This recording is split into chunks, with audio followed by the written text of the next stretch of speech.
मैले यहाँलाई भनेको छु मेरो बोल्ने समय आउँदैछ भनेर, एकदम नजिक आउँदैछ। अहिले मैले बोल्यो भने 2 तिहाईको सरकारलाई गाह्रो पर्ला, म बोल्यो भनेर गाह्रो भयो होला, त्यस कारणले मलाई बोल्न नलगाउनुहोस्। अहिले जब बोल्ने समय आउँछ त्यसपछि धेरैको बोल दिजे बन्द हुन्छ, यति चाहिँ म भन्न सक्छु। रविजीले बोल्नु मिल्दैन भन्दा भन्दै केही दिन अगाडि बोल्नु भएको अभिव्यक्ति बडो चासोको विषय बनाइयो क्या। रवि लामिछाने चाहिँ राजावादी रहेछ भनेर चर्चा गरियो, हजुर नबोल्दै गर्दा के हो खास राष्ट्रपाको? म आवेग उत्तेजना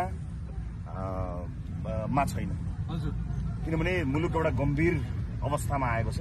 एउटा जिम्मेवार राजनैतिक दलका हिसाबले र नेपाली जनताले एउटा आशा र भरोसाका साथ हेरेको एउटा दलका हिसाबले, त्यसको नेतृत्वकर्ताका हिसाबले म कुनै आवेगमा या उत्तेजनामा अभिव्यक्ति दिने पक्षमा अहिले छैन। त्यस कारणले मलाई थाहा छ तपाईँहरूको प्रश्नको आशय र त्यसले कुन अर्थ लाग्छ भन्ने कुराको पनि म एकदम जानकार छु। त्यस कारणले म फेरि पनि यहाँलाई विनम्रतापूर्वक अनुरोध गर्न चाहन्छु, यो देशको भविष्य मेरो पुस्ताको, तपाईँ हाम्रो पुस्ताको हातमा आउँदैछ।